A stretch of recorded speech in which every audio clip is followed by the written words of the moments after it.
որ միջնակարգ դպրոցը մասնակցում է ֆլեշմոբին։ Երկրորդ աշխարհամարտը ծագել է իմպերիալիստական տերությունների միջև քաղաքական, տնտեսական եւ գաղափարական հակասությունների սրման հետևանքով ֆաշիստական Գերմանիան, Իտալիան եւ Ճապոնիան պայքարում են Մեծ Բրիտանիա, Ֆրանսիա ու ԱՄՆ-ի քաղաքական դիրքերը թուլացնելու եւ աշխարհի նոր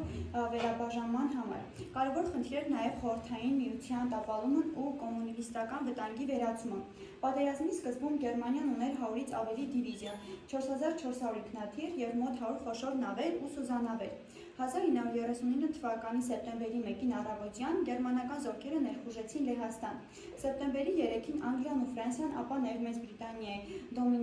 դոմիններ Ավստրալիան, Նոր Կանադան, Հարավիլական միացությունները պատերազմ հայտարարեցին Գերմանիային, սակայն փոխադարձ օգնության պայմանագրեր ստորագրած դաշնակիցները Անգլիան եւ Ֆրանսիան ռազմական օգնություն չցուցաբերեցին Լեհաստանին։ Խորհրդային միությունը, որը պատերազմի առաջին փուլն օգտագործեց իր տարածքներն ընդարձակելու եւ միջազգային դիրքերն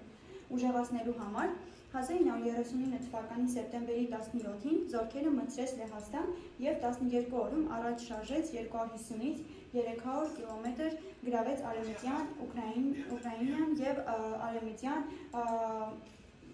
որոնք Լեհաստանին էին անցել 1920 թվականին։ 1939 թվականի նոյեմբերի սկզբին այդ շրջանները մտան համապատասխանաբար ուկրաինական եւ բելարուսիական ԽՍՀՄ-ների կազմերի մեջ։ 1941 թվականի առաջին կեսին գրեթե ողջ ցամաքային Եվրոպան նվաճված կամ կախման մեջ էր ֆաշիստական խմբավորումից։ 1940-ից 41 թվականներին պատերազմական գործողությունները երկու հակադիր խմբավորումների միջև ծավալվեցին, նաև Աֆրիկայի հյուսիսային եւ արևելյան շրջաններում։ Թեև 1939 թվականի օգոստոսի 23-ին ստորագրվել էր չհանձնման պայմանագիր, սակայն Հիտլերը 1940 թվականի վերջիներին հաստատեց ԽՍՀՄ-ի վրա հարձակվելու բարբարոս ծածկանվամբ իր պլանը։ 1941 թվականի դեկտեմբերի 7-ին առավոտյան ճապոնական ռազմանավերը եւ օդուժը հանկարծակի հարձակվեցին հավանական կղզիների ամերիկյան Փիրլ Հարբոր ռազմածովային հենակյանի, ինչպես նաև Մեծ Բրիտանիայի եւ Նիդերլանդների խաղաղօվկիանոսյան տիրույթների վրա։ Հաջորդ օրն ԱՄՆ-ն եւ Անգլիան պատերազմ հայտարարեցին Ճապոնիային։ Դեկտեմբերի 11-ին ԱՄՆ-ն իր պատերազմ հայտարարեցին Գերմանիան եւ Իտալիան։ ԱՄՆ-ն իր հերթին պատերազմ հայտարարեց նրանց, մինչև 1942 թվականի գարունը ճապոնացիները գրավեցին Թայլանդը, Մալայան, Բիրման, Ինդոնեզիան, Սինգապուրը, Հոնկոնգը եւ ներխուժեցին հարավարևմտյան Չինաստան ու արևելյան Հնդկաստան։ 1941 թվականի վերջիններին 1942 թվականի կեսերը ձևավորվեցին հակահիտլերային կոալիցիա միություն, որի առանցքը ԽՍՀՄ եւ ԱՄՆ-ն էր։ Պատերազմի ավարտին կոալիցիան կար ավելի քան 50 պետություն։ 1944 թվականի հունիսի 6-ին ի վերջո բացվեց երկգլխավորությամբ անգլիական եւ ամերիկյան զորքերը հաջողությամբ անցան Լա-Մանշ նեղուցը եւ դուրս եկան ֆրանսիական Ալպ։ Հետո օգոստոսի 19-ին Փարիզում սկսված հակաֆաշիստական ապստամբությունը մի քանի օր